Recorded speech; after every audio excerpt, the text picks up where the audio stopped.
김경수 의원이 드루킹에게 유할레를 보냈다. 하루 종일 씹고 물고 따지는 바로 그런 이슈예요. 아니 도대체 와 정치인이 본인 정치인이 속한 정당을 지지하는 사람에게 기사 링크를 보냈어요.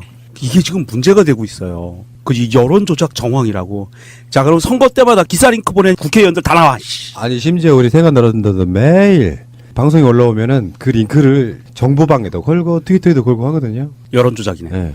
심지어 민주당원이 저한테 자유한국당 후보가 기사 링크를 보냅니다. 문자 메시지로도 카톡으로도. 그러니까 지금 언론사들이 정당들이 구분하지 못하는 게 있습니다. 지금 언론들에서도 계속 선풀 이야기가 나오잖아요. 네. 선풀. 네. 그럼 이거를 조작이라고 볼 게 아니라 홍보 작업이라고 보면 사건의 열기는 되게 쉬워요. 일단 첫 번째가 그렇다고. 홍보에 홍보. 지금 범죄성을 이야기할 수 있는 거는 딱 하나밖에 없습니다. 매크로냐 아니냐야. 그것은 민간의 영역이든 어떤 영역이든 조작을 하는 거잖아요. 워낙에 네이버 같은 데 가서 댓글이 악플이 많이 달리고 옵션 열기 등으로 추정되는 사람들이 악플을 많이 달아대니까 이게 김경수와 드루킹과의 관계만 놓고 보면 이것도 좀 찜찜할 수 있다고 생각해요. 김경수 의원이 텔레그램 방이 나만 해도 수백 개인데 아니 수백 개는 좀 너무 많다. 한 수십 개 정도는 되는데 수백 개 있을 것으로 추정되는 방에 아마 당시에 뭐 대변인이나 이런 걸 했잖아요. 김경수 의원 자체가 대선 캠프 때는 대변인 역할을 했었던 거고 어쨌건 그럴 때 어떤 기사의 링크가 있으면은 명정님이 잘 하시는 거 있죠. 각 방마다 동시에 타다다다다 돌리는 거.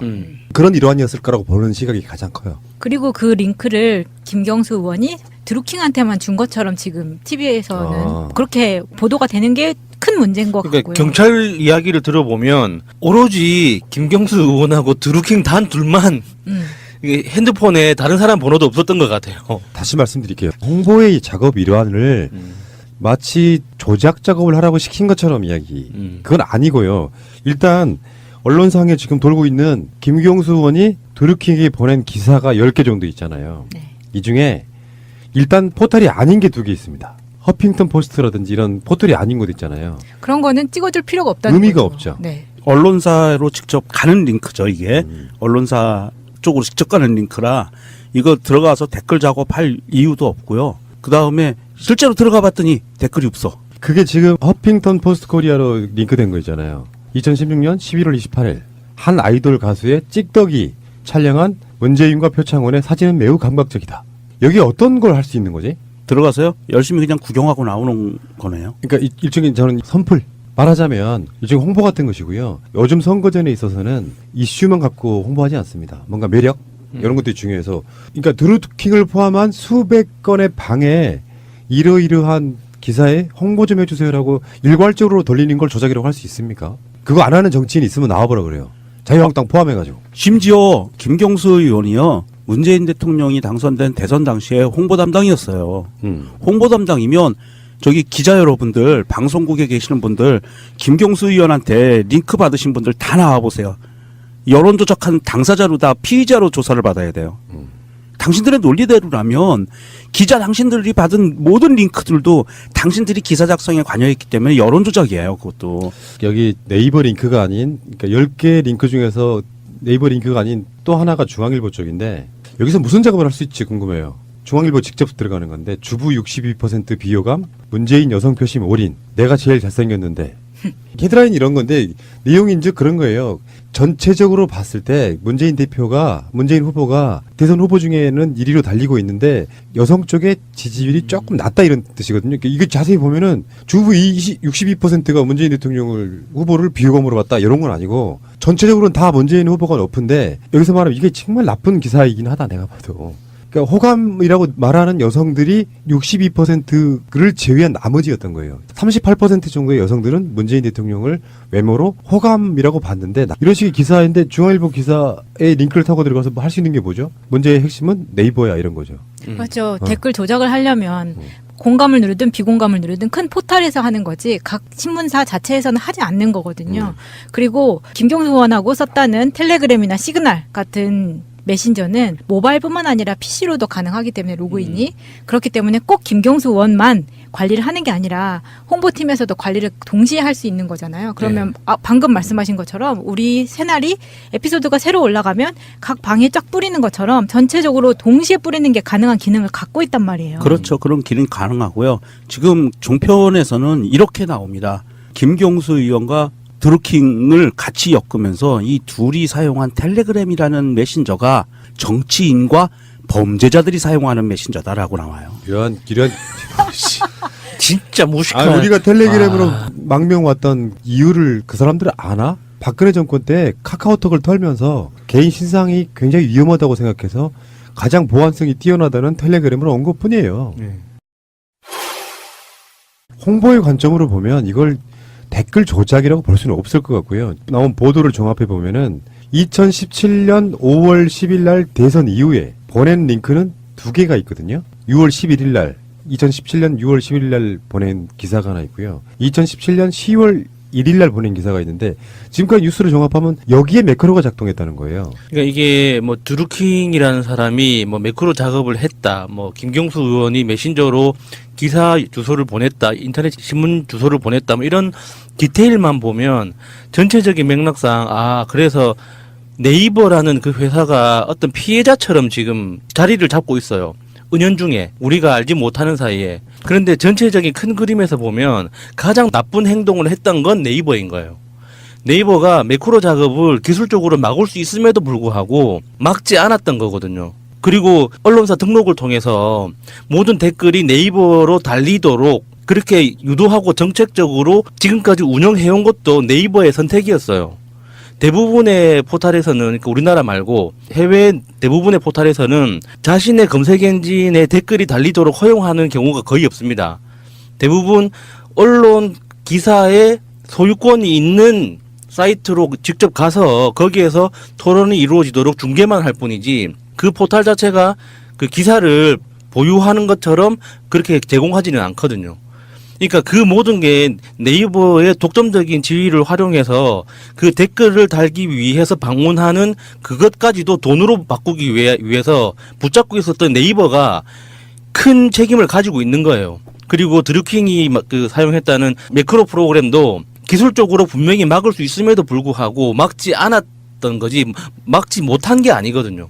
그래서 이게 네이버의 그 돈벌이를 위한 네이버 운영이라는 그 판 위에서 지금 우리가 다 이렇게 이용을 하고 있는 건데 거기에서 김경수라는 유력 정치인과 드루킹이라는 그 업무 방해죄를 저질렀다고 의심받는 그 두 사람 사이에 그림만 계속 부각시키니까 이게 뭔가 좀 음험한 범죄의 기운 그리고 네이버는 피해자인 것처럼 그려지고 있는 거예요. 그러니까 지금 10개라 그랬잖아요. 예. 물론 앞으로 더 나올 수도 있습니다만 아니 1년 반, 2년 가까운 시기 동안 10개요. 우리가 박근혜 국정농단 나면서 매주 촛불이 있으면서 그 과정들을 기억들 하시죠. 너무 어마어마하게 지나가서 우리가 정신도 못 차렸던 그런 시기였단 말이에요. 대선까지. 근데 물론 더 나올 수는 있다는 전제하에 10개 정도의 링크를 보내서 여론 조작을 해왔다. 그것도 요거는 상식적으로 일단 말이 안 되는 것 같고요.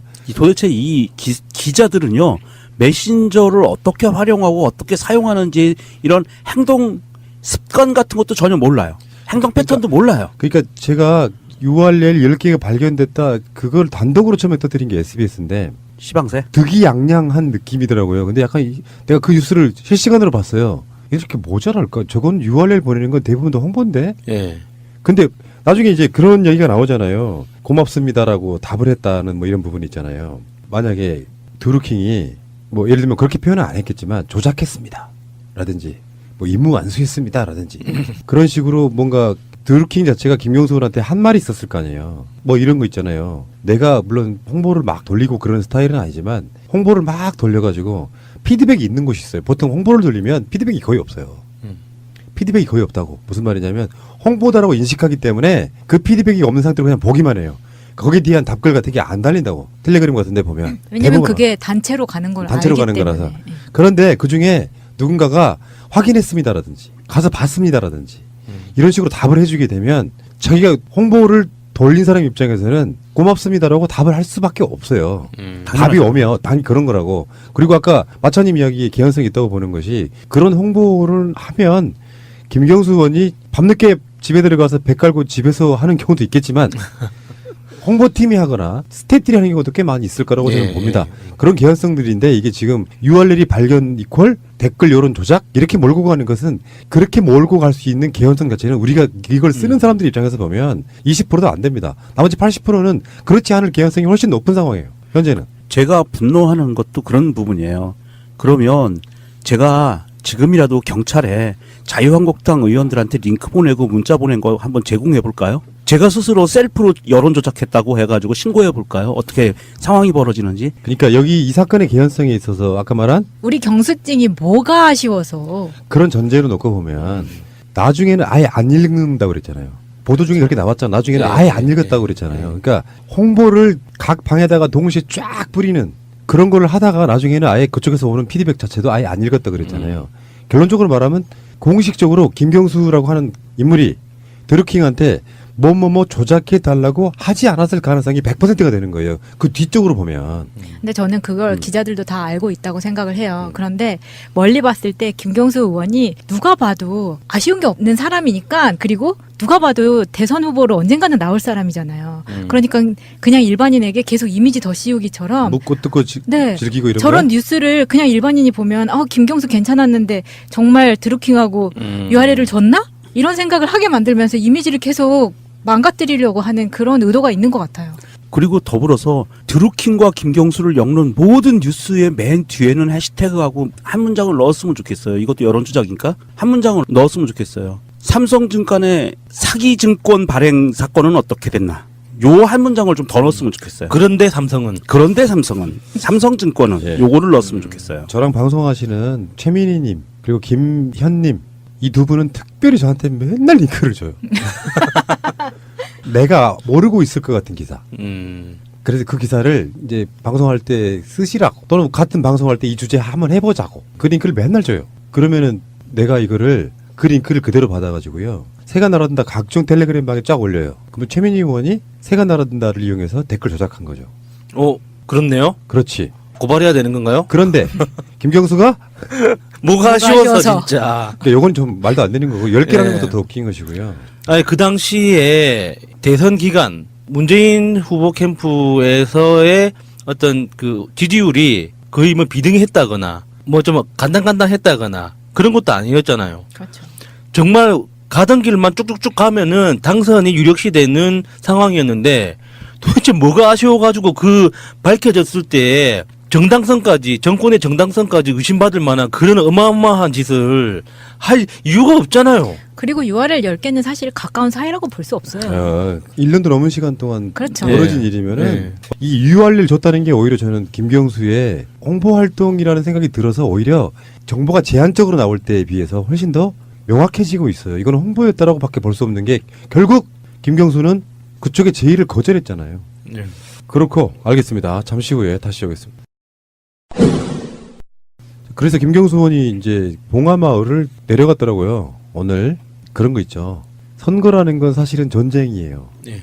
현대화된 다른 방식의 권력투쟁이고 전쟁이란 말이에요. 그러니까 큰 선거에 나가거나 이럴 때는 자기가 출사표를 던지고 뭔가 마음가짐을 새롭게 할 때는 가장 중요한 곳에 갑니다. 그렇죠. 근데 그게 이제 일반적으로 국립묘지나 또 이쪽 진영에 계시는 분들은 봉하마을도 자주 가시고 저 김대중 대통령 계시는 동작동 국립묘지 현충원도 가시고 어떤 분은 4.19 묘지를 가는 분들도 있고요. 근데 오늘 가서 그 메시지 쓴 거 보니까 마음이 짠하더라고요. 대통령님과 함께 세웠던 사람 사는 세상의 꿈 경남에서 반드시 이루어내겠습니다. 대통령님 보고 싶습니다. 사랑합니다. 2018년 4월 20일 대통령님의 마지막 비서관 김경수.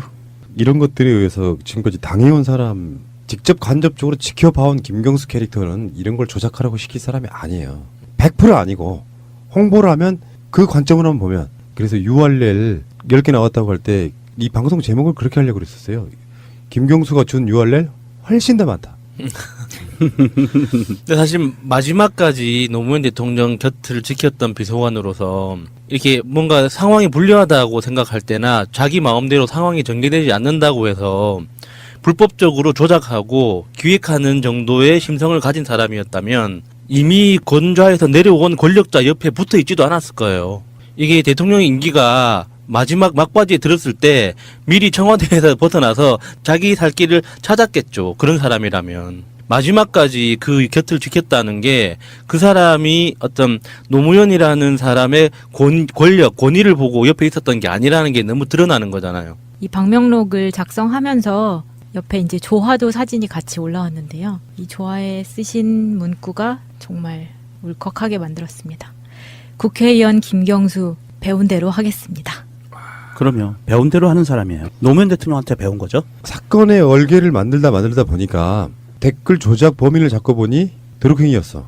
근데 거기에 김경수 의원이 얽혀 있어. 여기까지는 나는 뉴스 가면 된다고 봅니다. 취재를 하면 할수록 이게 지금 경찰의 뭐랄까 좀 석연치 않은 행동이 없잖아 있는 건 사실이에요. 그건 이제 그쪽이 문제인 것이고 누가 그거를 눈치 보라고 했나? 그런 걸 지시할 수 있는 세력도 못 된다고 생각해요. 그런 외압 들어가면 바로 도덕성이 치명타를 입거든요. 알아서 기는 건 어쩔 수 없는 것이고 만약에 말이에요.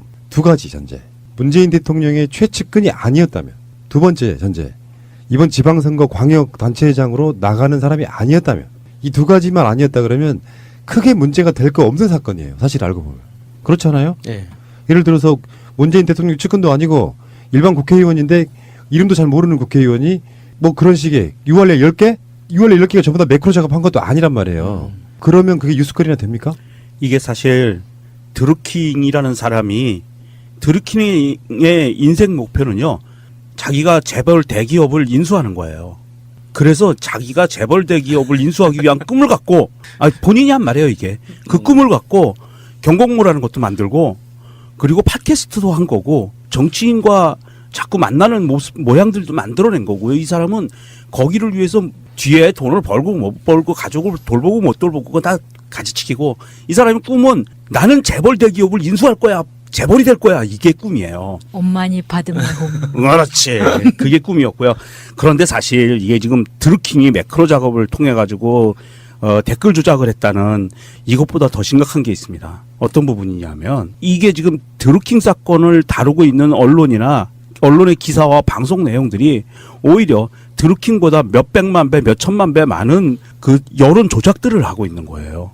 오보라고 하지만 오타도 아니고 오보예요. 오보라고 하지만 YTN이 보여준 이 오보의 솜씨, 연합이 보여준 오보의 솜씨를 보면 이건 여론 조작이에요. 의도된 오보죠. 네, 의도된 오보고 오보였습니다 한마디로 퉁치고 지나가려고 하는 이건 여론 조작이고요. 이런 여론 조작이 가능한 현실이 지금 현재의 언론이에요.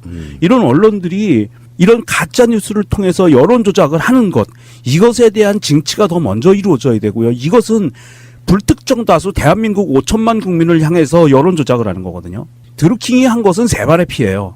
드루킹이 물론 잘하지 않고 잘못한 건 맞아요. 불법적으로 매크로를 돌렸다는 건 맞습니다. 그런데 대한민국 정부의 지원을 받고 있는 통신사가 전혀 팩트도 아닌 사실에 근거하지 않은 오보를 낼 수 있어요. 사실에 근거해서 오보낼 수 있습니다. 그런데 사실에 근거하지도 않은 가짜 뉴스를 퍼뜨리고 있고 그리고 경찰로부터 찔끔찔끔 나오는 이런 아주 사소한 정보의 단편들을 갖고 이걸 확대 재생산해가지고 김경수를 희대의 나쁜 사람으로 몰고 가고 있어요. 이게 지금 굉장히 심각한 여론 조작을 하고 있는 증거들이거든요. 사이버 사령부가 했던 여론 조작이요. 오히려 지금 벌어지고 있는 언론이 하고 있는 여론 조작이 더 무섭다고 봐요. 그런 의미에서 보면 이 언론사들에 대한 이 여론 조작의 문제는 우리가 앞으로도 두고두고 이거는 잡아나가야 될 부분이라고 봅니다. 이명박 박근혜 때 그리고 현재까지도 수도 없이 많은 기사들에서 하루에도 수도 없이 많은 전쟁을 치르고 있는 게 현실인데 김경수 의원이 URL 10개 보낸 게 조작을 지시했다라는 뉘앙스로 지금 계속 보도를 써내고 있는데 언론인 여러분 혹시나 우리 방송을 들으신다 그러면 관점을 조금만 달리 보세요. 언론인들 입장에서 보면 그게 조작이로 느껴질지 모르겠지만 우리는 수도 없이 오랜 시간 동안 내왔어요. 홍보하려고. 그래서 이렇게 저는 큰 얼개 속에 그냥 흐름을 한번 보면은 이런 결론 하나 내리고 싶어요. 어떤 상황인가냐. 대선 정권교체 박근혜 탄핵 이런 과정에 기존의 언론들이 안 받아주니까 기사를 퍼나르기를 하면서 우리가 여론에 대응했던 거거든요. SNS와 기존 매체의 싸움이었단 말이죠. 그래서 드루킹과의 어떤 그 관계를 떠나서 드루킹이 뭔데? 잘 생각해보면 그래요. 드루킹이 뭔데? 시민들이 자발적으로 다 해주고 있는데 드루킹한테 URL 한 10개 정도 뿌리면 여론이 바뀐답니까? 김경수가. 뭐가 아쉬워서. 그러니까요. 그러다가 드루킹 혼자만의 착각일 수 있어요. 나중에 매크로를 구입한다 그러잖아요. 손으로 하는 게 회원들 시켜서 같이 하는 게 뭔가 좀 홍보적으로 봤을 때 불편하다고 느꼈나 보죠. 왜? 다 수사가 파다 보면 언젠가는 편하게 가고 싶어하는 방법을 찾게 돼요. 그것도 예, 정권 교체 후에. 그래서 지금 민주당을 까는 댓글 기사의 2개를 시범으로 해봤다는 거 아니에요. 보도가 그렇게 나오고 있거든요. 이 과정들을 이렇게 쭉 보고 있으면은 댓글 조작, 매크로 드루킹을 지우고 우리가 일상적으로 해왔던 것도 보면 김경수 의원은 사실 그게 알았건 몰랐건 간에 홍보 작업의 일환이었을 가능성이 100%입니다. 아주 정당한 홍보 활동이었어요. 홍보 담당인데 기사 링크 보내는 홍보를 못하게 한다 그러면 이게 불법 소지가 있다 그러면 더 심각한 문제인 거죠. 그리고 나니까 뒤에가 좀 이해됐어요. 수사의 내용을 찔끔찔끔 흘리면서 언론 보도를 통해 정폭시키는 방식의 수사는 맞지 않다고 봅니다. 제가 필요하면은 불러서 조사할 건 조사하고 의혹을 가능한 빠른 시일 내에 털어내는 것이 그게 가장 바람직하다고. 잘 한번 보시죠. 실제 거기에 달린 댓글들 이런 걸 가지고 그런 식의 의혹 제기가 가능한 건지 저는 이해가 안 됩니다. 김경수 경남도지사 후보의 경쟁자는 뭐 역시 김태호죠. 우리 홍어젓 김태호. 뭐 자수로 해주십시오. 왜요? 조씨라 부르지 못하고 자씨라 불러야 되죠. 이게 지금 김태호야 홍길동이야. 영산 홍어에서 홍어 사면 잣 같이 오나요? 홍어젓 터널리더스. 김태호가 어떤 인물인지 우리가 잠깐 아시고 가시자고요. 김태호가 국무총리로 지명돼요. 그 당시 40대였어요. 경남도지사를 지낸 김태호를 국무총리로 예정을 하는데 노무현 대통령의 죽음과 밀접하게 연관이 있는 인물이죠. 박연차 전 태광실업 회장에게 뇌물을 받았다는 의혹을 받고 있는데 인사청문회를 통해서 박연차 회장을 처음 만난 것은 2007년이라고 이야기를 했었는데요. 나중에 이 사람이 청문회 과정에서 2007년이 아니고 그 전부터 박연차랑 골프를 쳤다는 방문 기록이 나와버렸어요. 그리고 김태호 하면은 유명한 사건이 터널 디도스가 유명하죠. 이 터널 디도스라는 말을 만들어낸 사람은 김호준 씨지만 그 개념을 창원하고 마산 사이를 출퇴근하는 사람들의 퇴근길을 철저하게 막아가지고 투표를 방해하겠다라는 아이디어 자체는 굉장히 창의적인 것 같아요. 근데 문제는 이거를 실행했다는 거죠. 맞아. 그 당시에 돈 심부름을 했던 사람이 그 증언을 했잖아요. 경찰에 조사해서 실토를 했는데 결과적으로는 유야무야 됐죠. 하지만 그게 불법적으로 그 김태호가 뒤에서 사주했다라고 강력하게 의심을 받고 있는 거잖아요. 이니셜에 대한 지론인데요. 우리나라에서 이니셜을 쓸 수 있는 사람은 역사상 통틀어가지고 5명 미만이어야 됩니다. 네. 그래서 저는 웬만하면 MB라고 안 부르잖아요. DJ, YS, JP 정도는 우리 역사상에 뭐 JP가 뭐 꼭 그렇다는 건 아니지만 삼김 시대라는 걸 만들면서 뭐랄까 정치적으로 어마어마한 비중의 거물들을 부르는 이름인데 이니셜로 불리고 싶었지만 못 불리는 사람들이 허다해요. 대표적인 인물이 정주영 씨. 자기를 CY로 불러달라고 했어요. 그 정동영 의원도 주변에서는 DY라고 부르죠. 예. 근데 여기 그 관련된 문건에 TH라고 나와요. 태호. 번데기? 빼요. 그 당시 경남 김해을 보선을 앞두고 당으로부터 TH에게 1억 원을 전달하는 요청을 넣고 김해를 찾아가 돈을 줬다. 이런. 하여간